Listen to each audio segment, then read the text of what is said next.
Guys, তো আজকে আমাদের 31শে ডিসেম্বরে আজকে আমাদের একটা মিনি পিকনিক, হোম পিকনিক, যেটা দিদির বাড়িতে ওর মা অর্গানাইজ করেছে, মানে আন্টি। আমরা সবাই ওখানেই খাবো আজকে, কারণ ওই দিন আমরা পিকনিক একবার খেয়ে নিয়েছি, তো আর এনার্জি নেই। তো আজকে আন্টির দায়িত্ব, আমরা সবাই মিলে খাবো ওখানে।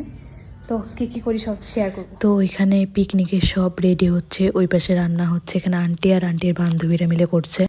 এটা হলো আমাদের রাঁধুনি আন্টি। সন্ধ্যাবেলা আমাদের স্ন্যাক্সে দেওয়া হলো মিষ্টি, ব্রেড, বাদাম, চা। তারপরে ওটা খেয়ে আমরা গেছিলাম এর পাশে একটু বজরংবলীর মন্দিরে, পুজো হয়েছিল। তারপর ওখান থেকে খিচুড়ি নিয়ে এসে ওখানে আগুন জ্বালানো। কি মেনু আছে আজকের? মেনুতে আছে মাংস, মাছ, ডিম, তারপরে হচ্ছে বাঁধাকপির ঘন্ট, মুসুরির ডাল, সাথে স্যালাড, হ্যাঁ স্যালাড, বেগুন পোড়া, তারপরে হচ্ছে শুকনো মাছের চাটনি স্পেশাল।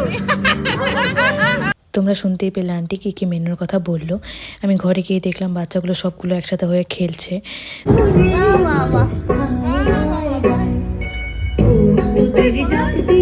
তারপরে ওদের নাচ হওয়ার পরে সব বাচ্চাগুলোকে একসাথে খেতে বসিয়ে দেওয়া হলো। আমাদের পুচকিটাও আজকে ওদের সাথে বসেছে। তো তারপরে আমরাও খেতে বসলাম। খেতে বসার পরে ওরা আবার দেখলাম খাওয়া টাওয়া শেষ করে কি স্কুইক গেম খেলছে। তারপরে এখানে সবাই ওয়েট করছিলাম 12টা বাজার জন্য, নিউ ইয়ারের জন্য।